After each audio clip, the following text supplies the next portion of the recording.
Sa mga pangenot na bareta, Bangko Sentral ng Pilipinas piglinaw ang nagkapirang issue katakod kan bagong 1,000 peso polymer bill. Duwang lalaki erido sa banggaan nin motorsiklo asin bisikleta sa Legazpi. Babayi gadan kan malamos sa salog sa Camarines Norte. Aplikasyon para sa scholarship kan OWA Bicol sa mga aki nin OFW bukas na. Asin litrato kan Bulkan Mayon na karga nin sarong truck patok sa social media.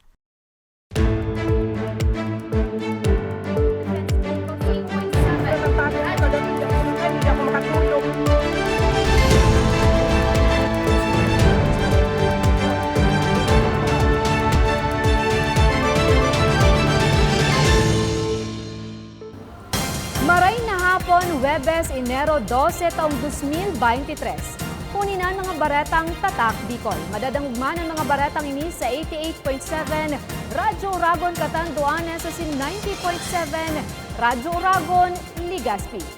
Bangko Sentral ng Pilipinas piglinaw ang nagkapirang issue katakod kan bagong 1,000 polymer bill. Detalye sa report ni Maria Lorenzana. Ikinangalas ni Guillermo kan minsan na magbakal siya sa tindahan asin ipinambayad ang bagong 1,000 peso polymer bill. Imbis da kaya naakunan sa iyang pambayad, dainas na siya pinabakalan. Kaya nagpasiring na sanada siya sa mall nga ni duman na sana magbakal kan sa iyang kaipuhan. Sabi ko, bakit hindi mo tanggapin yan? Gusto ko nga sa polis, ba't di natanggap to? Kaso ayaw ko na mabang issue. Pera yun eh. Ibig sabihin, ng gobyerno, tanggapin na lang dapat. Si Babylin may pagduwa-duwa sa 1,000 polymer bill. May pagkasensitibo da kaya ini. Kaya naman, labi na sanaan pag-iingat niya na day magumos o matiklop ang kapot niyang 1,000 polymer bill. Maselan talaga siya, tas parang plastic na di mo maintindihan. Kaysa duman sa luma na 1,000, maski magumos mo siya or okay lang. Oktubre ka nakaaging taon ka ni paluwas kan Bangko Sentral ng Pilipinas o BSP ang polymer 1,000 peso bill sa Bicol. Sigun si Area Director kan BSP Legazpi, ang bagong polymer na sanribo parte kan sa indang pigbubusol na international best practice. Saro sa mga obheto kan BSP, may bitaran ang paglakop kan peking kwarta. The BSP continuously improves the country's currency by with this introduction of materials and ang mga naman dito security features, like for example yung mga tactile dice, tas yung sampagitan na in fact yung may mga specification dun sa serial number. Talagang siya, binago rin namin. That is somehow to deter yung counterfeiters natin, di ba? Kasi we want to send a message na ang BSP ay 2 steps ahead lagi sa mga counterfeiters. Kung ang Harayo sa dating 1,000 peso bill ang disenyo kay ningon yan. Kadakol na binaago siring kan security features. Sigun kay Bermido, bawal suratan ang polymer bill. Dapat nasa marayman ining laagan o pitaka nga ni da itulos magumos o matiklop. Alagad paglilinaw niya, pwede man giraray na magamit ang natiklop o nagumos sa 1,000 polymer bill sa gabos sa transaksyon arog kan dating 1,000. Sa kaso naman daanin pagkasulo, pwede man hindain ning ribayan. Magpasiring sana sa indang opisina. Ito ay durable. As to the durability, mas mas longer yung lifespan ng polymer as compared dun sa usual na natin currency banknotes.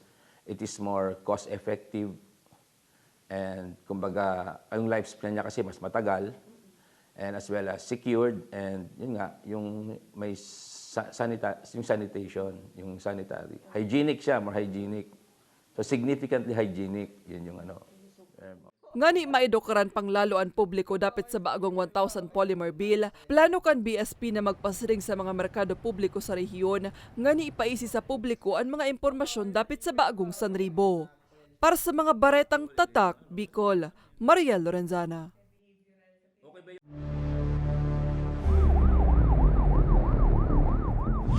Duwang lalaki erido sa banggaan nin motorsiklo asin bisikleta sa syudad nin Legazpi. Detalye sa report ni Nomer Corporal. Sa cellphone video ni Earl Jess Escuro, Mahiling ang pagtaong asistensya sa duwang lugadan na persona na nadiskwida sa tinampong sakop kang Barangay 13 Legazpi City. Poko mas o menos alas 8:30 kasubanggi. Sigun kay Police Senior Master Sergeant Jiram Palmones, kang Legazpi City Police Station. Lunad kang pigmamanayong motorsiklo. Gikan Albay Katedral, pigbabaybay kang 28 anyos sa si Aljon Robrigado ang tinampo pasiring sa sentro kang Legazpi. Alagad na sa abitang kay ni ang 16 anyos sa si Renz Julata na nagbabike sa parehong direksyon. Same direction sinda, allegedly, pag abot duman sa PNB, mismong PNB, nabunggo kang motor sa likod sa bike. Base din sa investigation na nagkandak ni investigador, nagluluwas, so Honda, ang nakamotor ang may sala din sa nangyari. Suminapo ning lugad sa manibaybang partikan sa indang hawak ang duwang persona na nagpaparayray pangunyan. Permi man kami nag-aabiso dito sa opisina, lalo sa muyang patura kang Legazpi, na ani kaya ang nagkukos ng aksidente, lalo na sa pagbanggi na, so mga nakainom. So ang pinakaano talili na na ang driver maging responsable na di mag-inom pag mag-drive. Tapos babawal pa ba yan sa batas? Sa presente, dai pa maning pag-uulay ang ambuslados. Alagad pwedeng maampang sa kasong reckless imprudence resulting to slight physical injury and damage to property ang motorista. In kaso na magsaangat ning reklamo ang ibong nalado. Para sa mga baretang tatak Bicol, Nomer Corporal. Nagkapirang indigenous people sa Santo Domingo Albay na karesibi ng gift packs gikan sa hepe kan HPG Bicol. Detalye sa istorya nila Arnie Miranda. Napaluha sa kaugmahan si Mary Grace kan Barangay San Andres, Santo Domingo Albay kan makaresibi nin food packs gikan sa hepe kan Highway Patrol Group Bicol kasubagong aga. Sabi niya, dakulang bagay sa siring niyang miyembro kan indigenous people ang nasabing tabang. Masakit kaya sa iya ang maghanap nin urual daw na panggaso sa pagkakan, urug pang ang pagtitindaman sana nin mga pangontra an sa iyang piglalaoman. Alaala nila nga gabi pala karapat nila bigyan. Sa bilang isang kaipis, mahirap kasi ang lahat na inaanho ng ibang tao, ginasabi sa amin na Nagpapasalamat man si Risa sa naresibing food packs. Dawa kaya papaano, dayon niya naisipon ang pirang aldaw nindang gastuson sa pagkakan. Tinda nga ipis ko niya, dakula ang natabang sa muya, maski birthday niya o anong occasion, pigrurumdum kami kang mga arog sa inda sa Highway Patrol. Dakula ang pong pasalamat mi sa inda. Ugmaman si punong barangay Evelyn sa pagkakapili kan sa iyang barangay. Asinan IPIS community pa ang napiling benepisyaryo. Nagpapasalamat po kami kay Police Colonel Erwin Rebellion. Napili niya po ang resettlement site na matawanan po arog po kay iniong blessing sa para po sa mga aki. Happy birthday po sa iya, asin salamaton po. Apwera sa pananaunin food packs, may mga pigpreparar man ng mga pakawat asin iba pang aktibidad. Sigun sa hepe kan HPG Bicol na si Police Colonel Erwin Rebellion, parte ang aktibidad sa napapara ninyang kompleanyo. Inimandaan primerong best nagkondusir siya nin siring na aktibidad bilang paagi manin paghiras kan sa iyang mga nariresibing biyaya. Although maliit na bagay yung naitaumi, at least makatabang nakadikit sa inda in relation to my birthday. Sa mga outreach, hindi man talaga ang pinipili kasi may mga konting pangangaipos inda na pwede tang maitao in little way. So ito po napipili ta. Kan nakaaging taon, nagkondusir naman in outreach program ang personahes kan HPG sa nasabing barangay. Sigun kay Rebellion, sa masunod na taon, gigibuhon niya ang parehong aktibidad sa nasambit man giraray na lugar, huli tamati niya digdi ang pagtios kan IPIS community. Para sa mga baretang tatak Bicol, Laorny Miranda. Babayi gadan kan malamos sa Camarines Norte. Asin aplikasyon para sa scholarship kan OWA sa mga aki inin OFW bukas na. Yan asin iba pang bareta sa samuyang pagbabalik. Tucked away in the province of Albay, known for its perfectly shaped Mayon volcano, Misibis Bay Resort, a locally owned 5-hectare private island resort. The resort is ready for all those looking to balance tranquility and adventure. This tropical destination is where guests can either choose to relax under the palm trees or have an adventure under the sun. It features modern and luxurious rooms and villas, recreational facilities, and sophisticated services.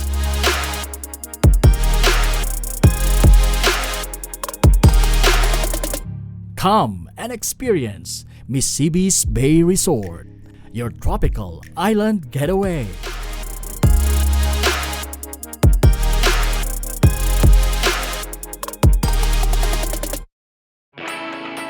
Naghahanap ka ba ng trabaho? Marunong ka bang mag-shoot ng video? Mag-edit? Magaling ka ba sa social media? Willing ka bang matuto? Graduate ng journalism o may alam na sa media? Apply na dahil naghahanap kami ng videographers para sa Camarines Norte, Sorsogon, Camarines Sur, Catanduanes at Masbate. Ipadala ang inyong resume sa actioncallcenter@gmail.com at maging pinakabagong miyembro ng aming team. Tara na! Apply na!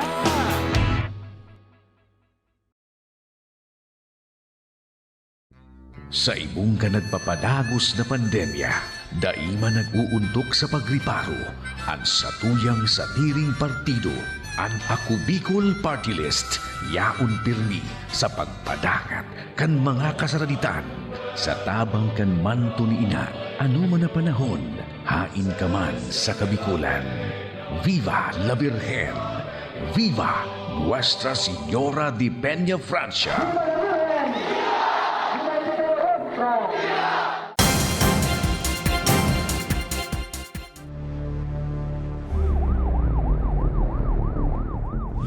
Nagbabalik ang Ako Bicol Online TV.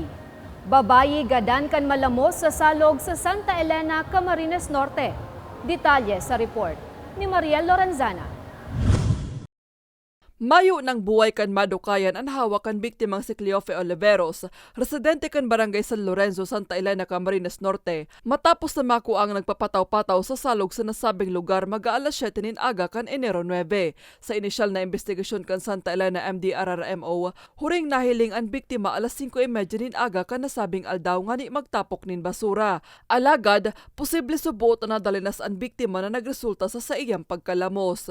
Ang nangyari, ma'am, nang pagdating sa scene, nakadapa na siya, ma'am. Ngayon, ang nangyari na po, yung kamag-anak po nila ay sakto rin naman pag ng tao na meron ng bangka. Ang nangyari po, yung mga kamag-anak na rin po niya ang nagtuwa po sa kanya sa mismong ilog po. Napag-araman na retiradong paratokdo ang biktima. Nakapatente na ang bangkay kan biktima sa saindang residensya. Lagi hong mag-ingat kahit na sabihin natin na walang ano po nito walang ulan, tapos na yung ulan hindi ito yung panahon ng malakas ang ulan. Doble ingat po. Sa datos, inimanan inot na insidente nin pagkabutod na naitala ka nasabing opisina sa saindang banwaan. Para sa mga baretang tatak, Bicol, Mariel Lorenzana. Aplikasyon para sa scholarship program kan OWA Bicol para sa mga aki nin OFW bukas na. Ang proseso sa pag-apply aramon sa report ni Nomar Corporal. Liwat ng binuksan kang Overseas Workers Welfare Administration o OWA Bicol ang saindang educational assistant para sa mga akining OFW sa reyon. Enero 9 kang liwat na buksan kang ensya ang saindang Education for Development Scholarship Program o EDSP na pwedeng aprobitsaran kang mga makuleyong akining OFW ngunya na taon. Sigun kay Regional Director Genevieve Diaz Agualio kang nasambit na opisina, total na 96 na ang saindang aplikante para sa nasabing scholarship program. 60,000 pesos o 30,000 kada semestre ang marireceive kang makakalaog sa nasabit na programa. Padami ng padami din yung pumapasa from Bicol Region. So itong scholarship na to, na-implement, aside, ang OWA kasi parang sa dati sa welfare lang siya created So add-on na lang to, may livelihood scholarship. Then this is scholarship para magbigyan ng opportunity din yung mga anak ng OFWs na kung financially may difficulty sila, at least malaking bagay makakatulong ang OWA para ma-augment yung needs ng family. Halimbawa, kinakaipuan na akining sarong OFW asin aktibong miyembro kan OWA ang aplikante. Single asin day malampas ang edad sa 21 anyos. Grade 12 graduating student na igwang general weighted average na 80% pataas asin dayng bagsak na grado. Kinakaipuan man na maipasar ka mga aplikante ang ikukundusir nindang eksaminasyon sa Marso. Kung sain, 1,400 na mga kwalipikadong estudyante ang pipiliun sa bilog na nasyon. itong EDSP namin ngayon na currently open ang application ay for incoming first year college siya. So meron din naman kami for currently enrolled. Ibig sabihin kung halimbawa ngayon first year college siya or second year, by next school year, incoming second year siya, third year, fourth year, meron din namang separate kaming scholarship na application period to cover them. Oo. So mag-o-open kami nun by June. Taon 2016, kampunan ang nasambit na scholarship program. Sa mga maut mag-apply sa nasambit na scholarship program, bisitahon sa na ang Facebook page kang OWA Bicol.